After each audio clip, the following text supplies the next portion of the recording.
Hi, this is Margaret Byrd, and welcome to Color Quest and welcome to Urubamba, Peru. I am here for much of the month of September on an artist residency where I am studying with a local dye master to learn more about how they're using natural color. I'd like to invite you into my studio today in order to talk a little bit about some of the things that I am finding super interesting during my short stay here.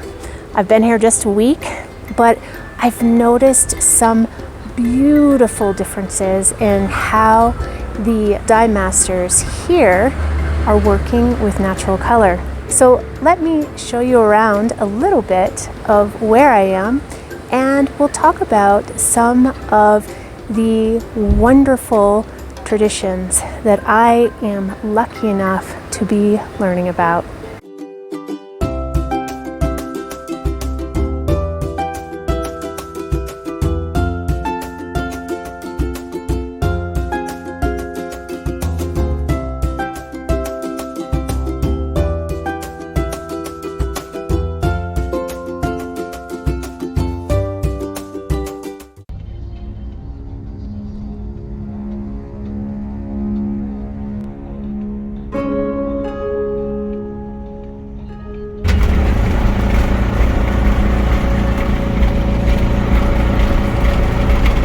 So here is the place that I get to call home for about 3 weeks. This is the studio at the artist residency of Architopia. I am on my second artist residency with Architopia, the first one being in Oaxaca, and this one being here in the beautiful area of Urubamba, Peru. Now the studio is covered, but it is open to the outside, so you'll probably hear a lot of noise in this video. The street is right outside, lots of cars are going by regularly. It's a dirt road, and so it's also quite dusty. You may hear the sound of running water, and that is because underneath me there is a spring that is running beneath the studio. So I have to be careful because I have a wood board that covers it, but it's a constant sound of this trickling stream going right through the studio, which actually is quite peaceful. So starting tomorrow, I'm going to have another artist joining me, a ceramicist. So I'm taking advantage of the fact that I am in the studio by myself for this past week. You can see I've kind of taken over, and I'm going to have to share some of this space very soon. However, I've had 2 wonderful sessions so far with the dye master Maria, coming from the high elevation city of Chinchero. This is an area in Peru that's very well known for natural dyeing. I'm not going to be sharing any of the footage of my time here with the dye master out of respect for the traditions that they have. However, I have noticed some things that are different than what I have experienced in the past, and it really resonates with me in my heart and soul, some of these differences and how they're working with natural color. First of all of the plants that we are using have been foraged by the dye master. So everything is seasonal and very much dependent upon the time of year that you're collecting. So some of the plants that we've used so far include chilca and flor. It is local to this area. I went to the market in Cusco trying to see if I could purchase it. Nobody has it, but my dye master does. And we were lucky enough the first day to use both of these to begin to create a rainbow of colors. So here is the chilca plant that Maria foraged for and brought with her. And I've actually played with it myself because it makes, believe it or not, green. And you know how I feel about green. Not a color that's easily come by. So I'm very excited that the very first color that we made was in fact green. This is flor. And when I first saw it, it reminded me of coreopsis or potentially chamomile, but it is different. It does, however, produce this really vivid and rich yellow.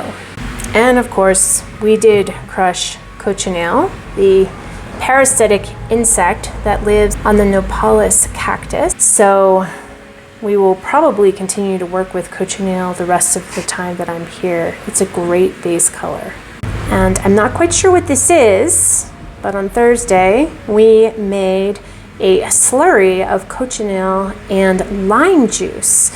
And this is going to sit and be available the last week that I'm here. So I'm super curious to see what we're gonna do with that, or what color we're going to create with that. It's gonna be a surprise, but I'm kind of excited about it. I am back to using gas here, and I couldn't be more happy about that. And it's been fun to have an open flame again. We're working with these pots, which I'm gonna guess are aluminum. I don't know if that's in fact the case, but we are making multiple dyes at one time. Now, the fiber of choice here is wool. And as you may know, wool and protein fibers in general take natural color beautifully.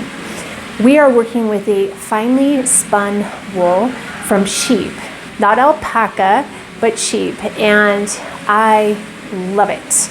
It's different from the wool that I dyed while I was on residency in Oaxaca. It's very thin, very fine, and I'm excited to be bringing some of that home so that I can continue to play with it there. However, here, the first things first we had to do, and that was we needed to make skeins. So I learned from Maria how to wind skeins of this beautiful wool on my fingers. And that is a skill that I am going to cherish for a very long time to come. Here are some of those skeins, and you can see just how fine the wool is. Really beautiful, super soft, and so far I've really enjoyed working with it. We did these skeins of 70 loops and made 40 of them. So I was very busy for the first day making those skeins. So every time we meet, we work on 7 different colors. And here's that first green one that I mentioned that was made with chilca. I am starting to roll them up because I will have 40 colors to bring home, and I wanted to learn about how to make a ball of yarn, which sounds silly maybe to you if you are a knitter, but for me, coming from that skein into a ball of yarn was challenging, and so I was shown how to do it. I've been taking quite some time to do each one, so I'm gonna have to get going and get a little faster at that. But it's also a skill set that I'm super excited to have learned while here. So here is the flor colique, this beautiful, really golden, yummy yellow, which has been something that we've made a few colors with and have started to mix in with other colors. And that's one of the differences I wanted to talk about. So as an artist who enjoys color theory and mixing paints and all those kinds of things, it has been an absolute joy to watch Maria make different colors from the same pot of dye. So she has made a dye color, let's say a beautiful magenta color, and then she will add ingredients to that to shift the color. There's a lot of color shifting that goes on, and she's using the exhaust bath of a previous dye to make the next dye, which then impacts the depth of the color. So many questions come in about exhausts, or how long can I keep a dye, or can I use it more than once? And the answer is always yes, of course, you can do all those things. Here, we actually spent one day where we made 5 different colors from one pot of dye. Started as one color with various adding. We put in a skein of wool, created that color, and then that dye kept going. And then she changed it, added something else, became a different color, and then another skein of wool went in. And we did this with the same pot for 5 different colors. And each one is related to the other one. So beautiful and unique on their own. And that idea of mixing dyes, almost like mixing paints, was really amazing to watch and experience. And also knowing that there's so much dye potential in dye matter, and that exhaust baths are absolutely viable and a wonderful way to expand your palette.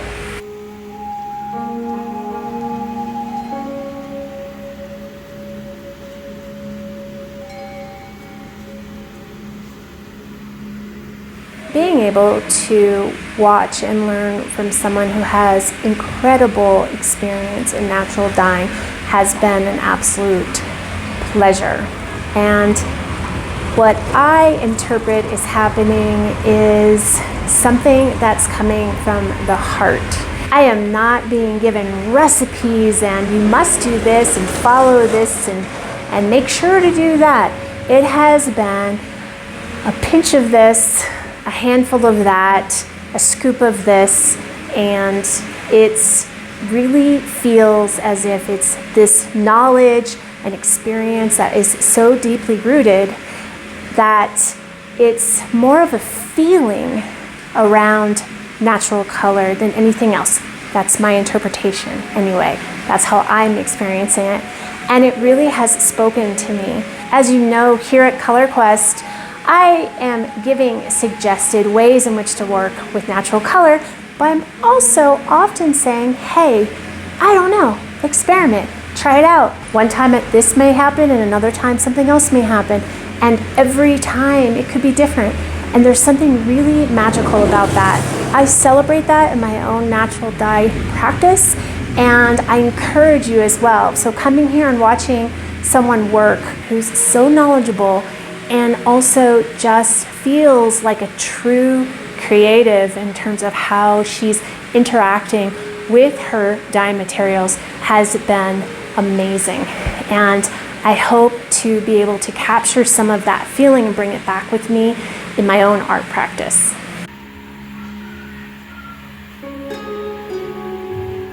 I have not been given a sheet of instructions, recipes, nothing like that. I'm simply watching and learning as she creates these colors. I've been taking my own notes because I'm noticing things that are different from what I have learned, and I found it to be really enlightening and also humbling, and it's very freeing in my opinion. So let me share some of those with you. Here are my notes.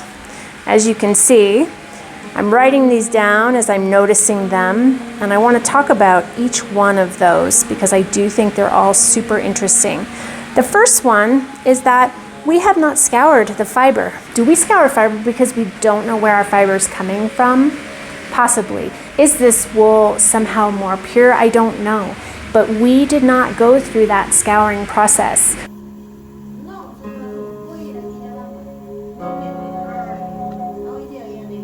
One of the interesting things that I've mentioned is that nothing has been measured, at least in terms of a measuring spoon or a measuring cup, a scale, nothing.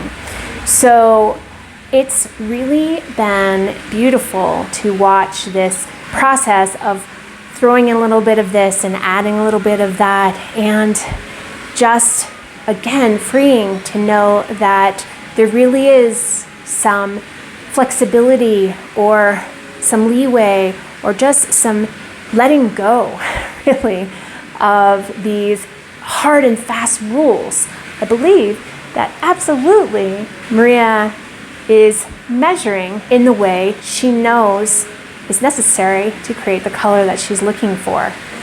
However, to not have to be worried about, I need to have exactly this amount to this weight of fiber is like, yeah, like I love that. Now, that's not to say that knowing your rate of fiber so that you have the right ratio for the dye matter isn't a great practice, but it also is great to know that we so often get hung up on being exact and precise. And I love that fact. It just feels incredible incredibly free.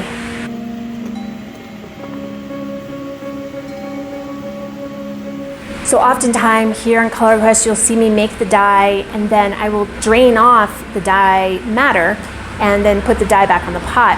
Everything that we have done here has been dye matter and fiber in the pot together. The heating up of dye matter and getting the color beginning to come out, that absolutely happens first. However, the wool then just goes straight into the pot.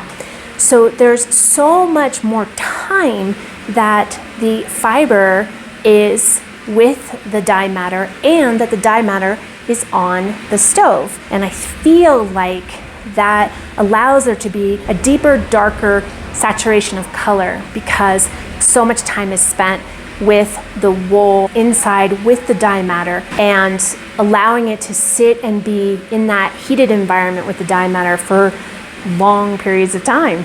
I often talk about how I will allow my fiber to be mixed in with the dye matter, and then I always leave the fiber in the dye to cool down so that the fiber can be in the dye matter as long as possible. This is exactly what I witnessed here, but on the heat of the stove, like really going at it.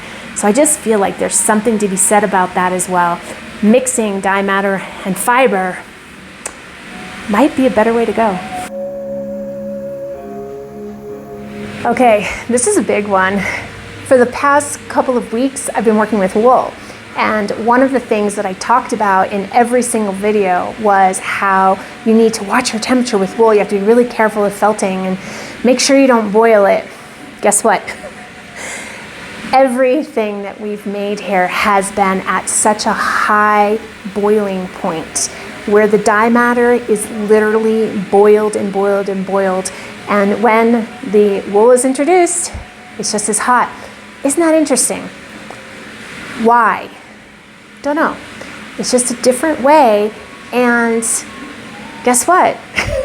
Maybe it's okay to have wool that's at a high temperature. Obviously here, that's how it's done. That has been something that has been really like, wow, why are we always taught to make sure that wool is kept at a really low temperature?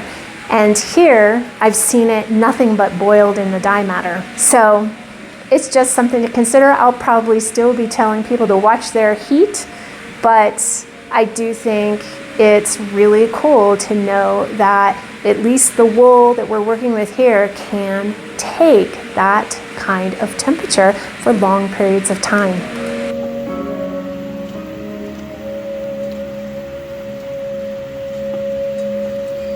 Another thing that was really eye-opening is this idea of in the pot mordant.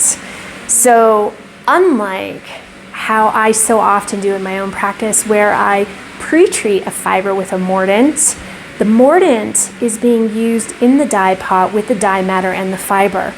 And the mordant is also shifting colors. Some of the same things that I've talked about here on Color Quest in terms of mordants and shifting color because of pH has been something that we've done here as well. Now in the pot, as I mentioned, always, so things like alum, which I want to show you because it's so cool, I love it. The alum here is in rock form and there's no crushing, it's just throwing a rock. Maybe it's a small rock, maybe it's a big rock, it depends on the color that Maria is making, but I found that to be also so interesting and beautiful. I love rocks, so I'm going to be bringing some of this alum rock home, and I probably won't use it for my dyes, but rather keep it as a memory of the time here. Some other modifiers that we did use iron to shift, for example, the chilca to a really deep green, we used iron. And we also used something called colpa. Now, I have searched the internet to try to understand what colpa is. It is something I believe that comes from this region, and it has to do with the minerals that are being pulled from what appears to be a clay-like substance, not quite sure. And there are various kinds of colpa. And so these have been used in almost all of the colors, and they most likely also add a mordant effect, potentially, but also a color shift. As someone who loves earth pigments and rocks, working with the natural minerals, actually the way in which they come from the earth, has been amazing. So here are the rock formations. This is alum, and like I said, Maria just broke pieces off depending upon how much she needed or wanted, and threw them straight into the dye pot, no crushing. And then this is colpa, and this was also broken into smaller pieces and thrown into the dye pot. There are various kinds of colpa. This is colpa blanca, and then there are some other ones, and they absolutely do different things within the dye pot. We have definitely done some acidic shifts with something called lemon salt. So this is going to be some kind of citric acid. It is in a powder form, but it's lovingly referred to as lemon salt. So we have brightened colors that way. We have brought a golden yellow to a lighter yellow. We have used that with cochineal. Now cochineal is the red that is used here predominantly, and we have made so many colors so far from cochineal. I have not done much with cochineal here on Color Quest, but I do intend to start working a little bit more. It is an amazing dye matter to work with. It has so much color potential, and it really brings about vibrancy within the red family, to purples, to pinks, to oranges. And that's by all of these shifts, adding colpa, adding lemon salt, adding a little bit of this, adding a little bit of that, working with an exhaust bath, and then adding something else, all with cochineal. That's what we used as the base of the color palette that we worked on Thursday. I'm gonna now treat you to those colors. So far, making 7 colors a day, and I've had 2 sessions, we've made 14 colors. I do not have all of them rolled, as I mentioned, but I have a few. So you'll see the chilca, the flor colique. Then that is actually flor colique with a mixture of cochineal that was done right in the pot. So pink and yellow make orange. There is one form of cochineal, and you can see I wrote some of these things down. Cochineal plus alum, big, that means it was a big rock, plus lemon salt. And I actually wrote the time down because the times were pretty long.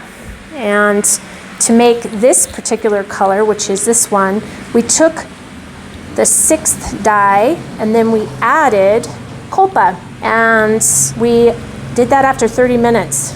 Now over here are the remaining colors, and we'll start here. This was chilca with a iron after, and that saddened the color a little bit.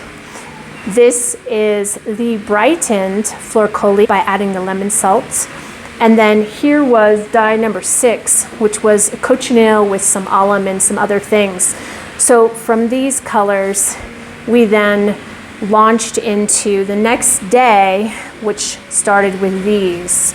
Now, this series of color is all cochineal based. This was all done with the various things we talked about, but also with urine.